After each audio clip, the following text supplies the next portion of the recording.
Anxious attachment styles. Where are my girls at? Hello. I also want to say that this is more common than you think.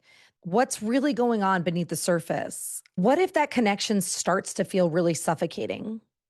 I'm going to dive into the dark, sticky mess of the neediness, the fear, the low self esteem, and how we can untangle it. The behaviors that we're about to go into, it's rooted in something deep, most likely our childhood and what we had to do to survive. Fear of abandonment, constant need for reassurance, and that clingy feeling that shows up when we don't feel good enough. That is a trap that we fall into. And then we start acting absolutely insane to make sure that we feel chosen by our partners. You're so afraid of being left behind that your reactions are out of proportion the situation. So you're making a bigger deal than it needs to be. This fear usually stems from the past trauma of abandonment or not feeling secure in early relationships. You might find yourself pushing people away before they can leave you, or you become hyper vigilant, waiting for the other shoe to drop. Like, oh my God, this is so good, but something's going to happen. I need to do everything I can to make sure that this person keeps choosing me. The fear of being abandoned is like living with one foot out the door, even when everything feels fine on the other side. It's like you're between two worlds. You also constantly need reassurance.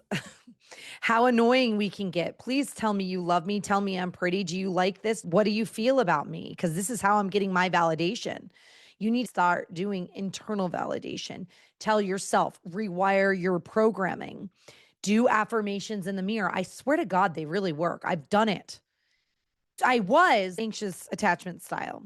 If you're constantly seeking validation to make sure that that partner isn't going anywhere and that they need to confirm it again and again, that is a sign of your own insecurity. And it's also a sign that you lack internal validation. You're looking for love from others that you can't even give yourself. And if you can't give it yourself, then who's going to give it to you? You have to show up for yourself first. You have to give it to yourself first. So other people then will fall in line. It's a mirror. Believe in yourself before other people believe in you. Love yourself before other people can truly love you. The real you, the authentic you, the unapologetic you that you are so afraid to show to other people. And when you start seeking reassurance, that strains your relationships. It leaves your partner feeling drained or the pressure to prove their loyalty constantly. And that is exhausting. The more that you need the reassurance, the more you're telling yourself that you're not enough. When you start doing that, then clinginess and neediness comes at play. I have been told my whole entire life that I am way too needy. Yeah, I believe them. I believe them. Sometimes you're the common denominator. Oh, you're not giving me the love I want. You're not doing this. You're not doing that. But what if it is you? What if the common denominator is you? For me, it was neediness.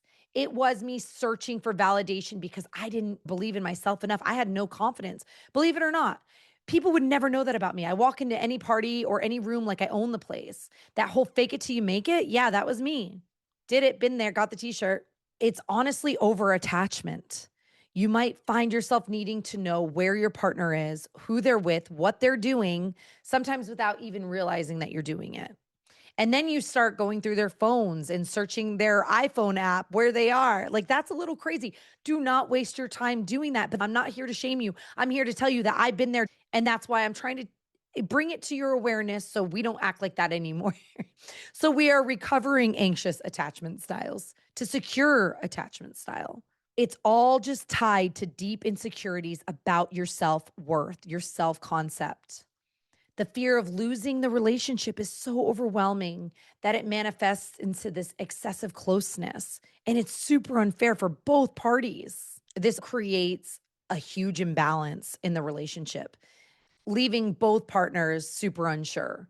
But your neediness and your chasing, okay, let's just stop. What would you do if somebody's chasing you? You don't turn around and start chasing that person, right? That would be crazy. They're running from you. They're not going to turn around and start chasing you back. So you can't chase. Literally, don't chase, especially a man.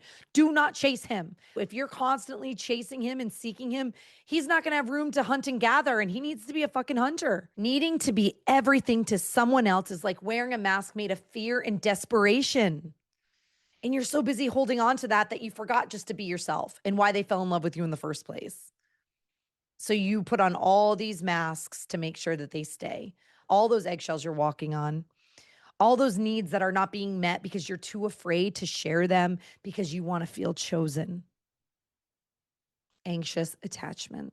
You also have difficulty with boundaries because you don't know where your needs stop and your partner's needs begin. You may say yes when you mean no, or overextend yourself, or fail to protect your emotional space. And that issue often stems from the fear of rejection, of wanting to please others just to feel accepted. You're like, choose me. I'm a pick me girl now. I want to feel loved so badly. You're going to kill them. You're like strangling them. And that lack of boundaries can cause resentment, burnout, and it'll ultimately push every single one of your lovers away. I promise you that. They can't handle that. They can't handle the pedestal that you put them on because they don't belong there. You belong there. You're on your own damn pedestal. Kick whoever's on it out and put yourself back on there where you belong.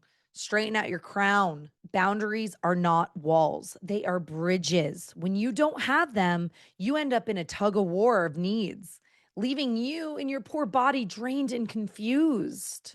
It then turns to jealousy and insecurity. So, feeling jealous without cause or comparing yourself to others constantly, even the smallest things can trigger that response. And at that core, jealousy comes from a lack of trust, not just in others, but actually within yourself.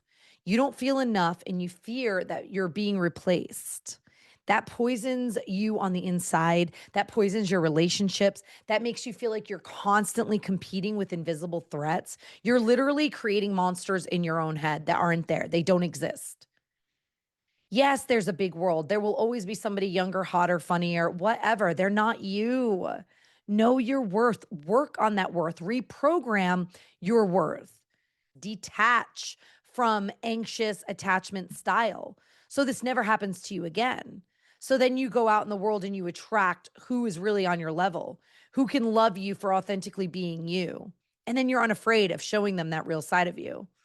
Yeah, I'm a little bit of a freak. I can say the craziest things sometimes. The people that really know me, they know all the layers. There's so many different layers of me. I'm not just some fun, go with the flow type gal. The people that don't really know me think that I'm that way. I actually had one friend say, "Oh, this is my friend Shannon. I kind of control her." What?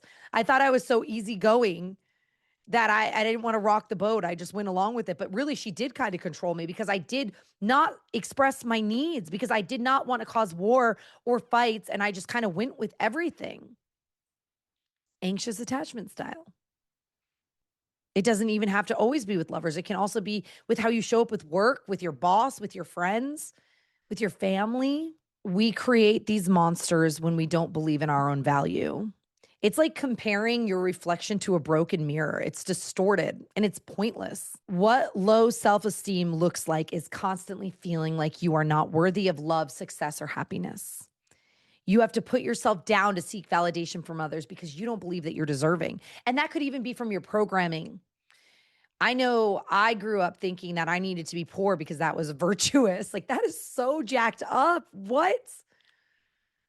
Oh, rich people, they don't enter the kingdom of heaven. No, if you really study the Bible, you know that the Lord gives you wealth. This often just comes from any kind of childhood message. It could be from the society that you were around, the personal experiences that diminished your worth. It led to self sabotage, staying in toxic relationships, and settling for less than what you deserve. How many times have you stayed in that relationship because you were so afraid to get out? So you let the abuse happen. It doesn't have to be physical, right? It can be a mind F. But you let it happen because you were so afraid to leave. You were so afraid of being alone and dying alone that you don't believe in yourself, that you can literally create the life that you want, that you're worth, you are a fucking gem. Beautiful woman, crown of creation. Remember that. What can we do about this? The best thing that you can do first is acknowledge it, bring it to awareness. The second thing is practice self compassion. You did what you could with the resources that you had in survival mode. Don't shame that version of you. Love and honor that version of you. Thank her, but now you need to remind her that that's not you anymore. You're moving on up, baby. Best and better are on its way to you right now because you now know your self worth. Third, set those boundaries and don't forget that those boundaries are there for bridges. It's not a wall, it's not a no. And the right people will respect that and love and honor that and want to be around you and in your circle because of that. You are worthy of love and belonging just as you are right now. Start practicing self validation and set at least one boundary this week. I want to leave you with this: relationships are the ultimate mirror. If you do not like what you're seeing, then change who you are on the inside, recalibrate. You got this. Keep going. Thanks so much for listening to Dichotomy with Shannon. See you on the next one.